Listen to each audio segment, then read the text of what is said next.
Olá, tudo bem? Hoje vamos dar continuidade à nossa série Conhecendo a Guerra Fria, né?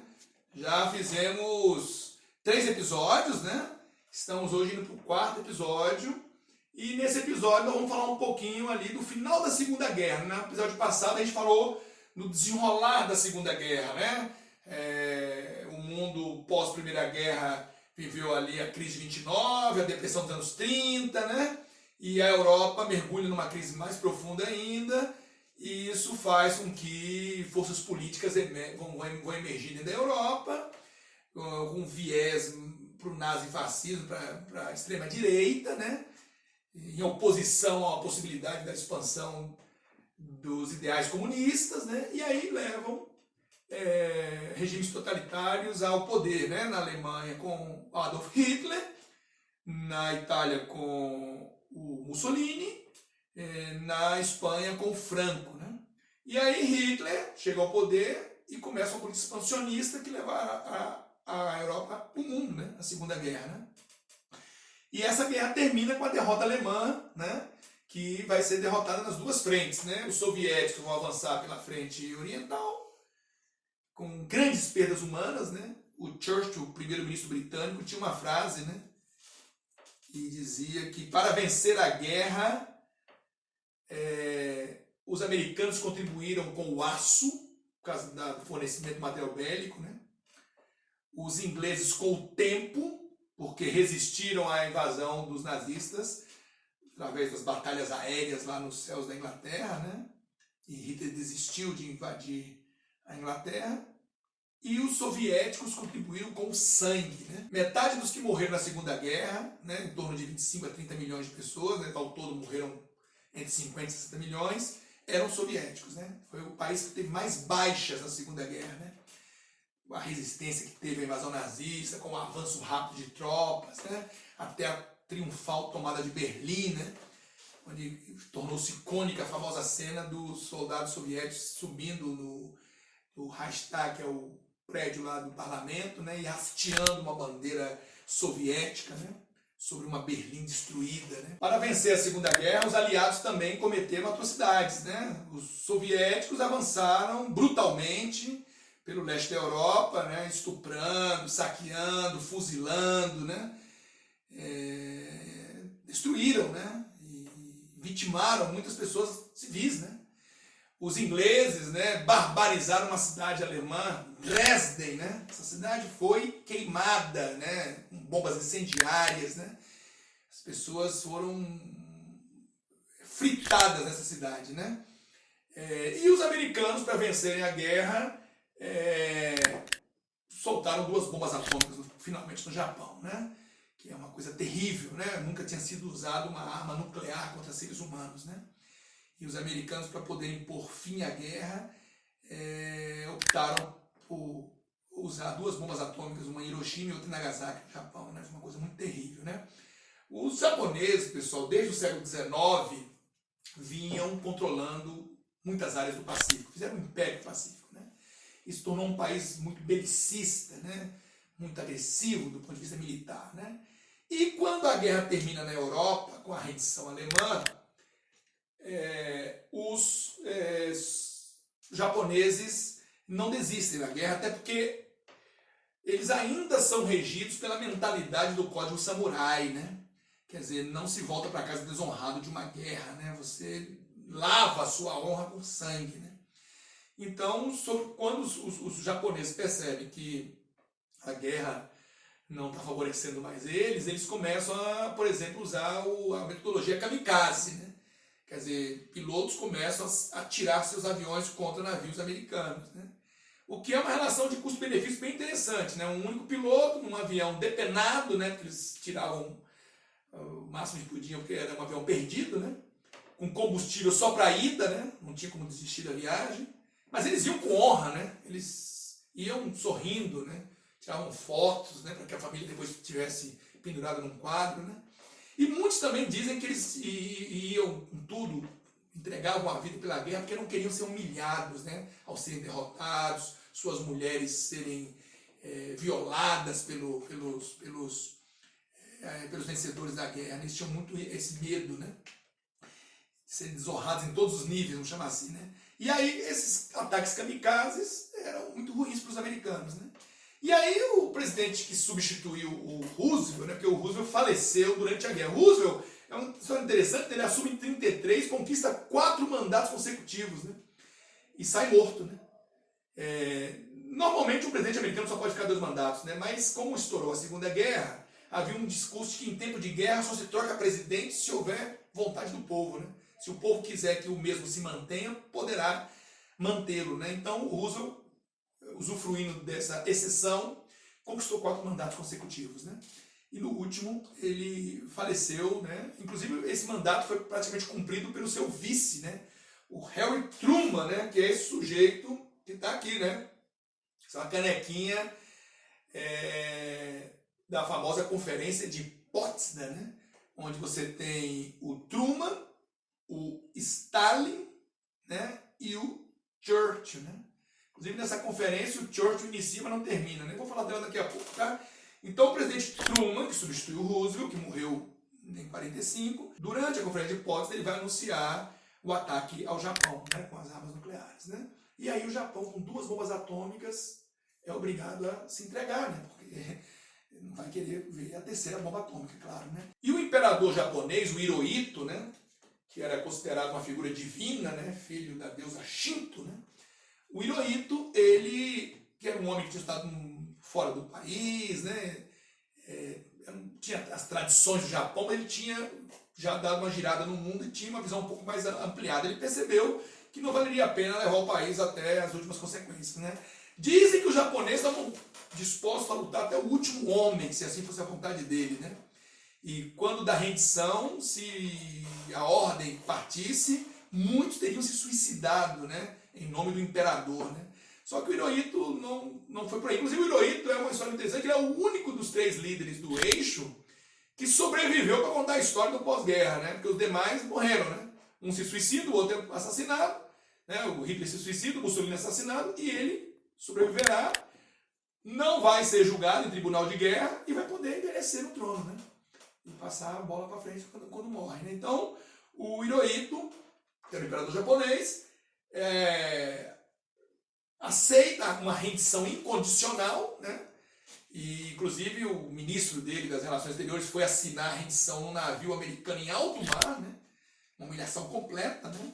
Foi lá diante das tropas, né? Quem comandava as tropas americanas no Pacífico era o general Douglas MacArthur, né? E o MacArthur vai... a rendição japonesa, eles não podem exigir nada, vão ser desmilitarizados, não poderão investir mais na indústria bélica além de 1% do PIB, que era um PIB pequeno no pós-guerra, né? Não podem declarar guerra a ninguém, só podem ter uma guarda nacional. Até hoje o Japão tem muita restrição do ponto de vista da guerra, né? Não poderão desenvolver armas nucleares, né? Inclusive há um debate no Japão hoje para mudar a Constituição, para tornar o Japão um pouco mais agressivo do ponto de vista militar, até por causa da pressão que eles sofrem da Coreia do Norte, da China, né? Mas o Japão tem uma Constituição extremamente pacifista, né?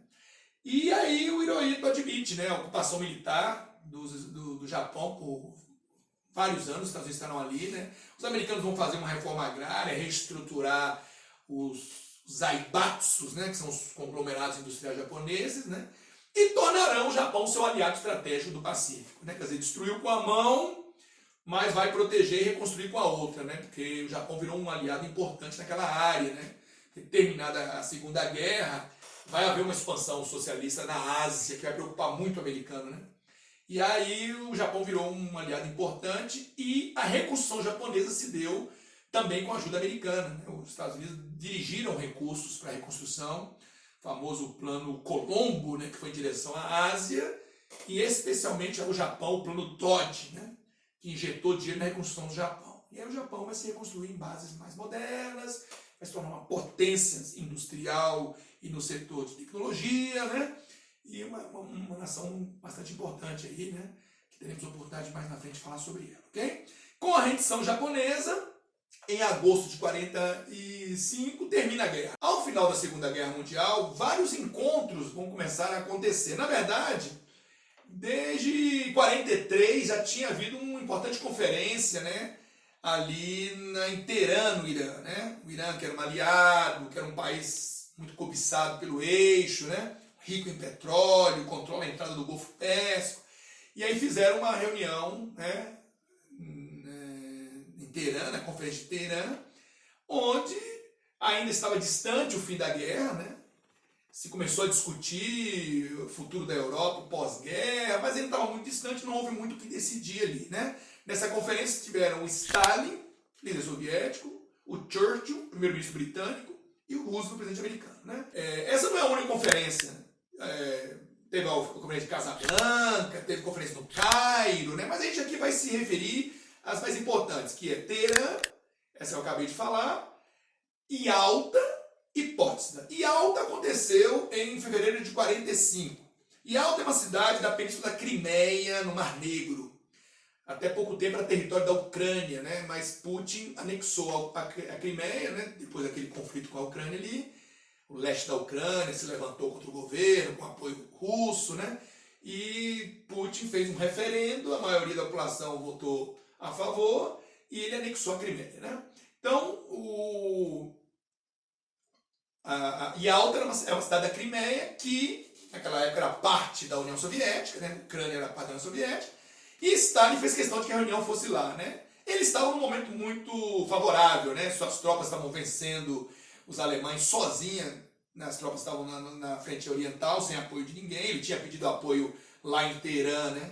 Na Conferência de 43, mas ninguém quis botar a mão nessa fogueira, né? Ele quis se desgastar sozinho na frente oriental. A única coisa que se decidiu em Teherã, que foi importante, foi o desembarque na Normandia em 44, né? Esse desembarque foi decidido nessa conferência de 43, né? Mas só aconteceu em 44. E Stalin, então, na altura do campeonato, em fevereiro de 45, as tropas soviéticas estavam a 80 quilômetros para tomar Berlim, né? Então ele estava sacramentando o final da guerra. E aí ele faz uma reunião na sua sala de estar, em casa. Ele também não queria viajar, né? E não gostava de viajar de avião, tinha medo, né? E aí Stalin vai se reunir com o Roosevelt e com o Churchill. E nessa conferência se discute o futuro do leste da Europa, o futuro da Polônia, o futuro da Alemanha, né?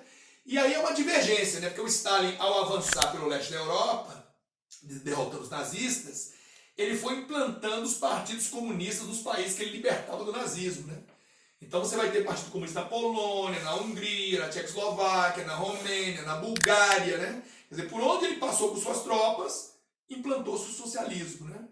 Em dois países, na Iugoslávia e na Albânia, a implantação do regime não se deu por imposição das tropas soviéticas, né?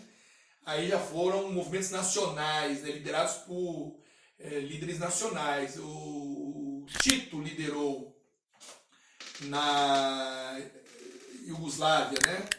Porque a Iugoslávia é um país que nasceu quando acabou a Primeira Guerra, né? Lembra que a Sérvia foi pivô da guerra, e quando a guerra termina, a Sérvia sai vitoriosa, a Primeira Guerra. E ela pega parte do Império Austro-Húngaro e parte do Império Turco e forma o reino dos sérvios, croatas e eslovenos, né? Que depois vira o reino da Iugoslávia. Iugoslávia é um nome bem tendencioso, é os eslavos do sul, né? Que mostra aquela velha mentalidade pan-eslavista, né, dos sérvios, né? E a Iugoslávia foi invadida por nazifascistas durante a Segunda Guerra e ficou dividida, né? Uma parte era pró-nazifascismo, uma parte era anti-nazifascismo e uma parte era dos monarquistas, né? Que queriam a permanência da monarquia no país, né? E os antifascistas, né? Grupos partisanos liderados lá pelo Tito, né? O Josip Broz Tito, né? Os comunistas, né? Liderados por ele, venceram, né? Os nazistas, né? E conseguiram expulsá-los do país sem a ajuda soviética. Então Tito era o senhor da guerra lá na Iugoslávia, né? E ele chega ao poder, se instala e fica lá até morrer, vai morrer nos anos 80, né? E fundou a República da Iugoslávia, né? Formada pela Croácia, Eslovênia, Bósnia-Herzegovina, Montenegro, Macedônia, né? Sérvia. Esse país vai se desintegrar nos anos 90, quando a Guerra Fria estiver terminando, né? Mas foi a Iugoslávia. E a Iugoslávia foi um país socialista, liderado pelo Tito, mas o Tito rompeu com Stalin, né? Logo em seguida, em 48, ele rompe com Stalin. E a Albânia, liderada pelo Enver Hoxha, também romperá com os soviéticos mais tarde e vai se alinhar com a China, né? Porque a China, quando Mao Tse-tung tomou o poder na China, tornou a China comunista, ele se aliou com o Stalin. Mas com a morte do Stalin e a chegada do Nikita Khrushchev ao poder na União Soviética, o Mao Tse-tung da China se afasta do soviético, né? Se isola, né? E aí quer ser uma liderança comunista global concorrente com a União Soviética, né? E aí a Albânia se aproximará dos chineses. Então, Albânia e Iugoslávia, dois países ali do leste europeu, na região balcânica ali, eles vão se tornar socialistas, mas por decisão nacional, né? Enquanto os demais que eu citei, Polônia, Hungria, Tchecoslováquia, Romênia, Bulgária e parte da Alemanha, Alemanha Oriental, se tornarão socialistas por imposição soviética, né? E em alta se discutiu isso, né? Que o Stalin não deveria estar fazendo isso, né? Que a guerra não tinha terminado, que o ideal seria convocar eleições livres e democráticas, multipartidárias, né? E Stalin prometeu que no final da guerra ele faria isso, mas que naquele momento não era adequado para isso, porque a guerra ainda estava em trânsito, né? E aí, como não havia muito o que fazer, o Roosevelt já estava muito doente nessa conferência de Yalta, né? Inclusive ele morreu logo depois, né? Essa conferência em fevereiro, ele morreu em abril. E aí o Roosevelt fica acatando e não cria mais dificuldade, e ali se estabelece uma linha divisória, né? A famosa cortina de ferro, que será chamada mais tarde, né? Formada pelos países do leste europeu, que serão satelitizados pelos soviéticos, né? Serão governados por partidos comunistas, alinhados com os soviéticos, com Moscou, né? E se em algum momento algum dessas lideranças, né, se opuserem a Moscou, com certeza Moscou fará intervenções, né? Então Moscou tinha uma ascensão muito grande sobre esses governos do leste europeu, né? E aí o Stalin formou um bloco no leste da Europa com satélites, né? Formou um bloco de países socialistas, né? Que, de certa forma, era um para-choque que evitava surpresas para ele, né? Quer dizer, qualquer tentativa de invasão da União Soviética passaria por aliados, onde tropas soviéticas ou tropas aliadas aos soviéticos estariam ali adiantadas, né? Então era uma forma de proteger seu território, né? Os russos tinham sido invadidos por Napoleão, por Hitler, né? Todos foram derrotados pelo Senhor Inferno, como dizem, né? E pela resistência russa. Mas havia uma preocupação, sim, de proteger seus territórios, como até hoje, né? Até hoje Putin está de olho na Ucrânia, na Geórgia, países que fazem limite com a Rússia, né? E que ele está de olho com o avanço por exemplo, das tropas da OTAN, né? Tornar esses países aliados da OTAN, que é um bloco militar criado, inclusive durante a Guerra Fria, que até hoje existe, que Putin vê como uma ameaça ao território russo. Então, isso até hoje vale, né? E aí, findou que em Yalta, Stalin saiu vitorioso, né? E manteve lá o seu leste europeu, os seus satélites, né? A próxima conferência é Potsdam, né? Aí ela já acontece dentro da Alemanha, a Alemanha se rende, né? E dentro da Alemanha, na cidade de Potsdam, que é uma cidadezinha, né? Isso aqui é um souvenir lá de Potsdam, né? Onde, e essa canequinha também, onde houve um encontro, né? Entre Churchill, inicialmente, ele não vai terminar essa conferência porque na Inglaterra será eleito um novo primeiro-ministro, Clement Attlee, que vai substituir o Churchill durante a conferência, né? Então tem fotos de Potsdam com Churchill, tem fotos de Potsdam com o Clement, né? O Stalin, que é firme e forte, fica lá até morrer no poder da União Soviética, e não é mais o Roosevelt, que já morreu, agora é o Truman, né? Harry Truman, presidente americano, que assume no lugar do Roosevelt, que faleceu, né? Truman não tinha os mesmos vínculos com o Stalin, né? Estava chegando agora ao poder, já chega lá de posse da bomba atômica. Então, em Potsdam, que muitos chamam de a Conferência do Mau Humor, né? Não rolou muito chamego entre eles não, né? Truman já foi dando as cartas, Stalin ofereceu ajuda para vencer o Japão e disse que não precisava, porque tinha uma arma poderosa, Stalin já sabia qual era, havia agentes infiltrados, russos infiltrados no projeto Manhattan, que é o projeto que gerou a bomba atômica nos Estados Unidos, né? Que contou com cientistas do mundo inteiro, europeus foram para lá, Enrico Fermi, né? O próprio Einstein, que foi ser professor na Universidade Americana, né? Oppenheim, né? A galera que teve por trás do projeto da bomba atômica, né? E nessa conferência de Potsdam, o Stalin é cobrado das promessas que ele fez em Yalta e não cumpriu, né? Ele diz que a guerra ainda não terminou, ainda falta o Japão, mais uma vez ele protela, né? É aqui em Potsdam que se decide a divisão da Alemanha. A Alemanha vai ser dividida, a princípio a discussão é dividida em 3 setores, né? Um soviético, um americano e um inglês, mas o americano e o inglês convenceram o soviético a também ter um setor francês para dar equilíbrio de poderes na Europa, né? E aí a França vem para dentro do jogo, né? E aí a Alemanha está dividida em 4 zonas, né? E Berlim, a capital, que está toda na zona soviética, porque os soviéticos foram os primeiros a chegar na Alemanha, né? E aí Berlim, a famosa capital de Berlim, né? Que é o portal de Brandenburgo em Berlim, né? Berlim vai ser dividida também em 4 zonas, né? Uma zona americana, uma zona soviética, uma zona inglesa e uma zona francesa. Lembrando que Berlim estava toda na zona soviética, né? Quer dizer, para chegar a Berlim, os aliados tinham, partindo das suas zonas na Alemanha, né? Tinham que atravessar uma parte da Alemanha controlada pelos soviéticos, né?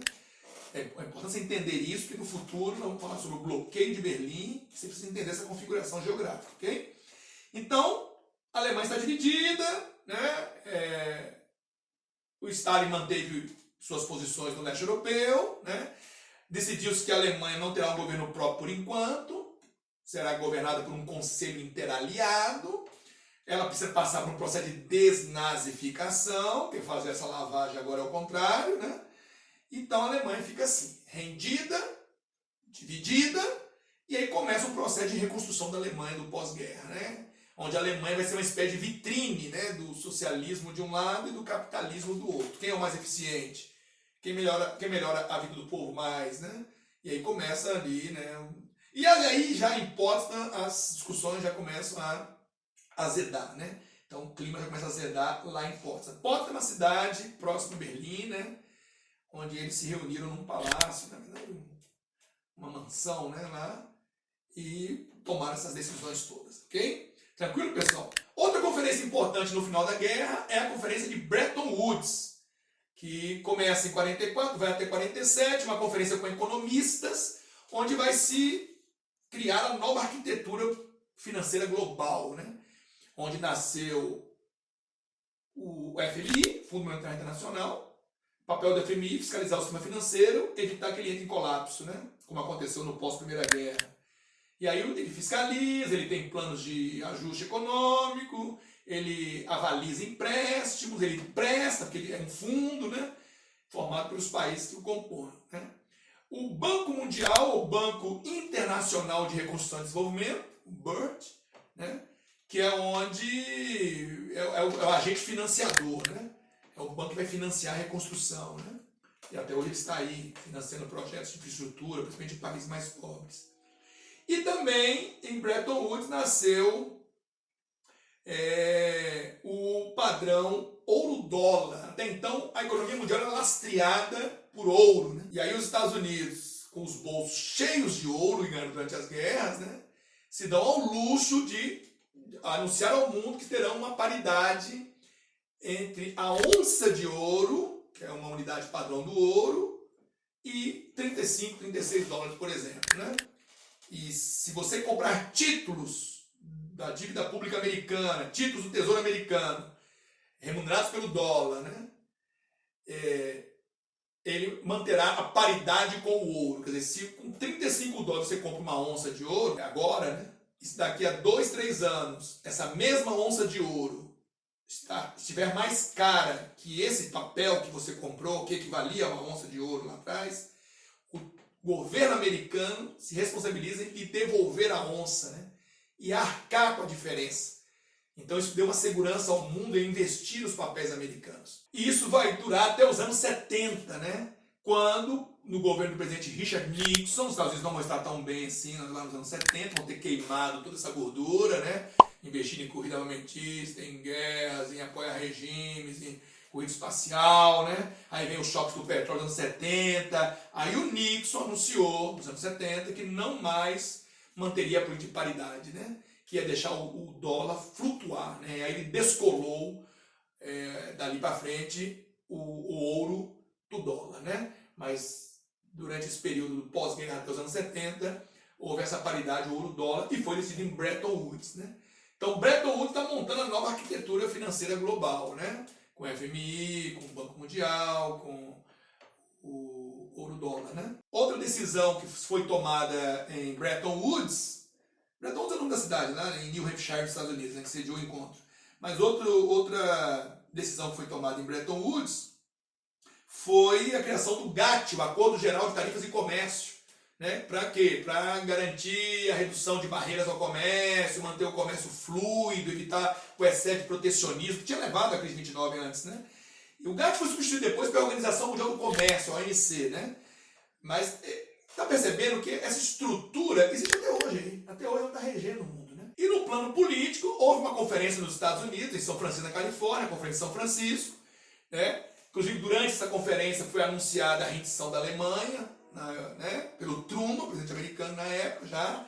E nessa conferência de São Francisco nasceu a ONU, a Organização das Nações Unidas, em substituição à Liga das Nações, que tinha sido criada depois da Primeira Guerra. A Liga das Nações foi uma iniciativa do presidente americano, Woodrow Wilson, né, que criou um órgão para mediar as situações das nações, evitar que o mundo prosperasse com uma nova guerra mundial, né? Mas o Congresso americano falou não autorizando a entrada dos Estados Unidos nessa liga, mas a liga foi criada. Mas a liga falhou, né? A liga naufragou quando acontece a Segunda Guerra. E aí os Estados Unidos agora, do alto do seu poderio militar, econômico, político, criam a ONU, com sede em Nova York, né? O prédio das Nações Unidas está em Nova York. É uma obra, inclusive, que participou o arquiteto Oscar Niemeyer, né? E que criou Brasília, e a ONU é criada com aquela estrutura que você conhece até hoje, né? Ela tem suas agências, né? A FAO para alimento, a Unicef para a infância, a Unesco para a cultura, né? A OIT para o trabalho, né? A OMS para a saúde, né? Então ela tem suas agências que tratam de temas específicos. Ela tem uma Assembleia Geral, onde cada país é um voto, né? E ela tem o Conselho de Segurança da ONU, formada por os membros rotativos e os membros com direito de veto e voto, né?